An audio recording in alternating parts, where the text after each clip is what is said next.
नमक,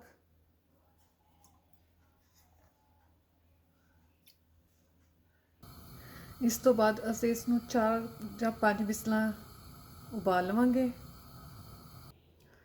मैं चने चेक कर लांगे, देख सकते हैं कि सॉफ्ट ने। जे सॉफ्ट ना हो तो असीं इन्हां नूं थोड़ा होर बॉयल करांगे।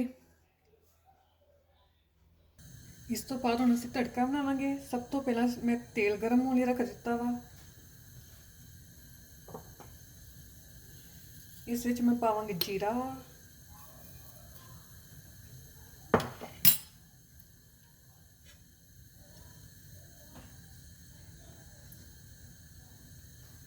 ते अदरक। इन्हूं थोड़ा भुन लवांगे। अदरक दे भुज्जण ਤੋਂ ਬਾਅਦ मैं इस विच मिला रही हां टमाटर,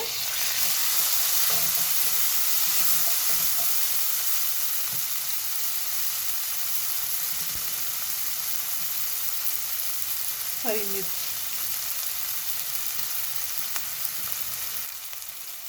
हुण इस विच मैं पावांगी लाल मिर्च, ये अपने स्वाद अनुसार पा सकते हैं, हल्दी,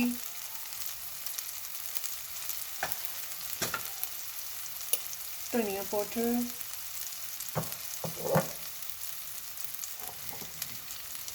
आमचूर,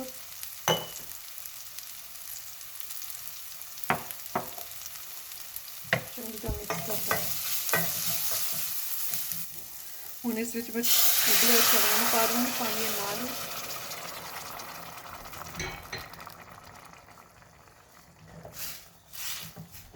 ते फ्लेम नूं मीडियम ते करके पानी सुका लवांगे।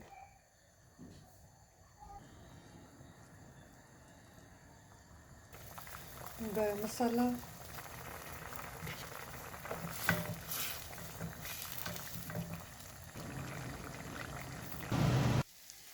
जिद्दां तुसीं देख सकते हो सारा पानी सुक गया।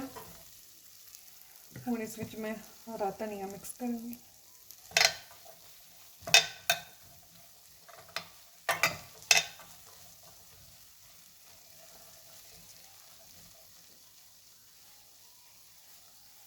ਜੇ ਤੁਹਾਨੂੰ ਮੇਰੀ ਵੀਡੀਓ ਵਧੀਆ ਲੱਗੀ ਤਾਂ ਤੁਸੀਂ ਇਸ ਨੂੰ ਲਾਈਕ ਤੇ ਸ਼ੇਅਰ ਜ਼ਰੂਰ ਕਰਿਓ। ਪਲੀਜ਼ ਮੇਰੇ ਚੈਨਲ ਨੂੰ ਸਬਸਕ੍ਰਾਈਬ ਕਰਿਓ। Thank you.